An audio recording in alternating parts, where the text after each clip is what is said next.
We've created our splash page on the index page for unauthenticated users, but when we sign in, when we're directed back to the index page, we want to see our post feed and our user feed. So these are the two main components that our index page will consist of for auth users. We'll have a post feed, which will have within it a new post component, or an add post component, and then a list of posts. And for the user feed, it will consist of just this entire drawer right here with no internal components. So let's get started creating the basic layout, the basic orientation of our auth home page, as well as our user feed. So heading back to index, we'll go to the auth user page area, and we'll replace this div with a grid component, which is going to be a container grid, and this container can have a number of item grids within it. And on item grids we can set breakpoints. So for an extra small breakpoint in Material UI, we can make the grid fill up the entire width of the page, all of the available width I should say, by setting the breakpoint to 12 grid lengths. So it's a 12-point grid system. So on extra small breakpoints it'll take up all the available width, on small breakpoints as well, and for medium it'll take up 7. Then we'll have our post feed, which we need to get from the index folder in our components folder. So we'll import that.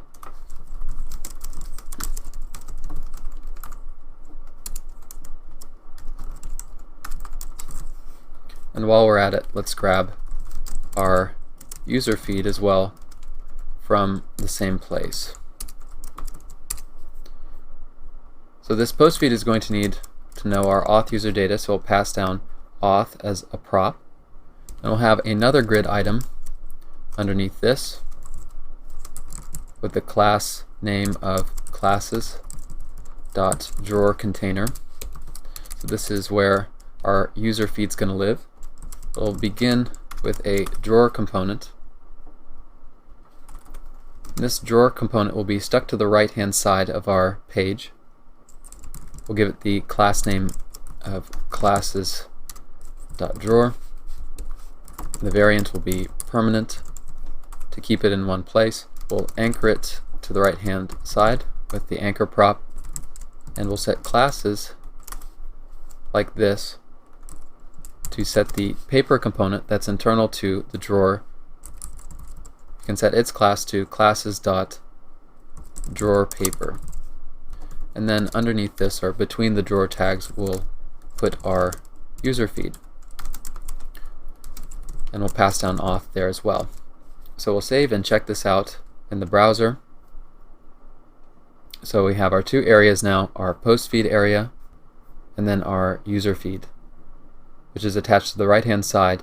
And if we hit a small breakpoint, our user feed goes away and the post feed takes up all of the available page. So let's go to user feed and uncomment all of our components. The first thing that we're going to want is our user feed, the user feed data for a particular user. So we'll create a componented mount. We'll grab auth from props, and we're going to execute a new function which we'll create called getUserFeed, where it's going to access, going back to our routes, it's going to access our getUserFeed endpoint, which is API users feed and then the user's ID. So we'll call this getUserFeed. We're going to need to pass to it the auth user ID, and we'll head to the API file to create that. We'll export const getUserFeed. This will be async. Pass down auth user ID. We'll wait axios.get, make a get request to /API/users/feed, and then interpolate auth user ID,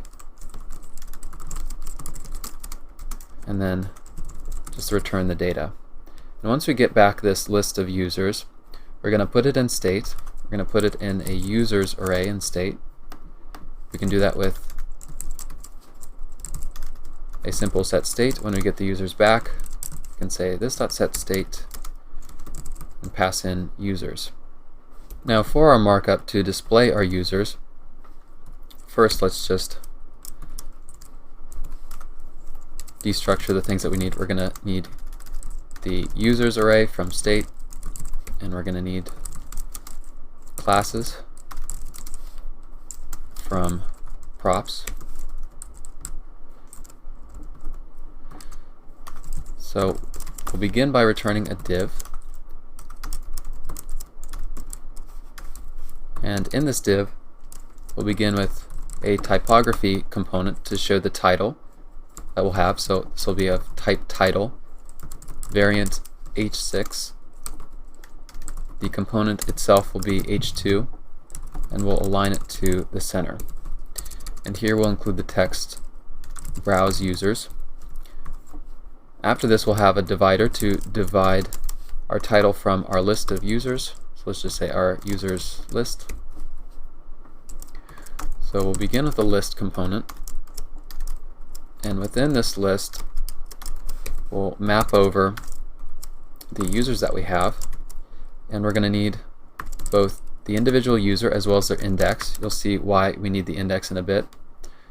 We'll start with a span, and since we're iterating over the span, we're going to set the key prop of it to user.id to get a unique value. Then we'll have a list item, which will have within it a list item avatar, where its class name will be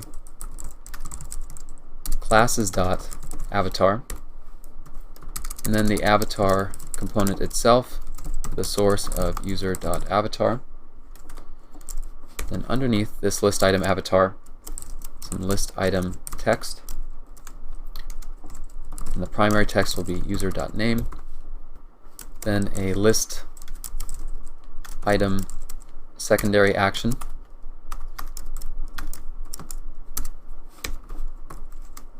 the class name classes.follow, and then a link, which we'll just import before we forget. Link from next link. The href will point to the user's profile page, so use template literals to /profile and then user.id. Within this link we'll have an icon button with a variant contained color secondary class name classes.view button. Then an account box icon. Then after our link to the user's profile, we'll have a button component which will allow us to follow the given user we're looking at. This will have variant contained color primary, and an on click which will allow us to follow that user. So we'll use an inline arrow function, say this.handleFollow. We'll pass through the user as well as their index in the array with the text follow. So now if we save everything, and we'll make sure that we import our getUserFeed function from 2 folders up, lib/API. So we'll save, and now we can see in browse users the one user that we're not following, their avatar name, link to their profile page, and follow button. And when we click on this follow button, we want to, of course, follow the user, but a couple other things need to happen. The user needs to be removed from the user feed, and we also want a success snack bar telling us that we are now following that user. So this is what our handleFollow function will do for us. So we'll head back, we'll create handleFollow. It's going to take the user and the user index that we're passing to it. We're going to execute follow user, which we've already created. I'm just going to auto import it by hitting tab. We'll pass to follow user, user's ID. Then we're going to get the user back. And in order to remove the user from the array that we have in state, we're going to say const updated users. And we're going to spread this.state.users, that entire array, into a new array. We're going to slice, we're going to cut out the part of the array that's from the 0 index up to the user index. We're not going to include the user that's being passed to this function. And we're just going to continue on with the array by saying this.state.users.slice. For the rest of the array that we're creating, we're going to slice from user index +1 to the end of the array. So we're basically recreating the users array that we have in state.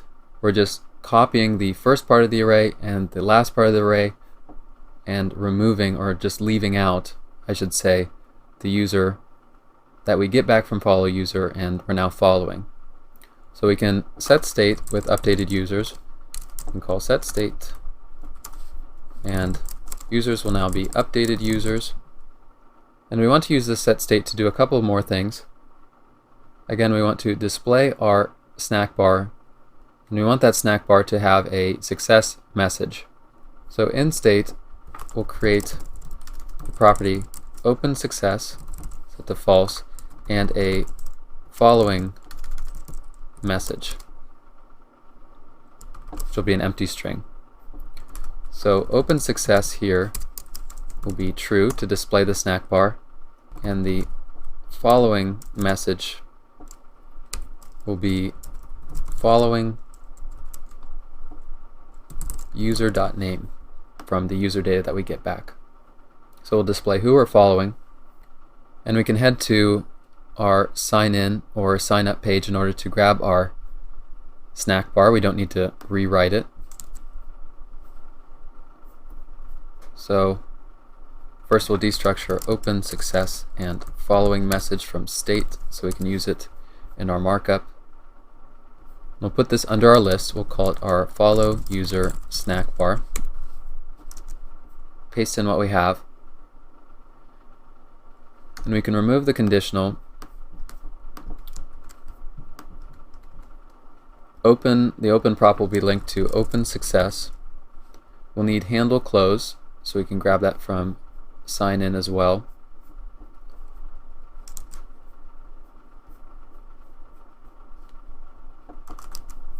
So we'll make sure that we're setting state to make open success false, not open error. We'll keep our duration at 6,000 for 6 seconds. The class name will still be classes.snack. Now we just want to show our following message. So now let's save everything and we'll head back to our browser. So now let's try following our one other user. We'll click follow. We see that their name is removed from the user feed. We see our following snack bar. And if we take a look at our database, we take a look at our users collection, we should see that our one user who signed in is now following the other one according to their ID.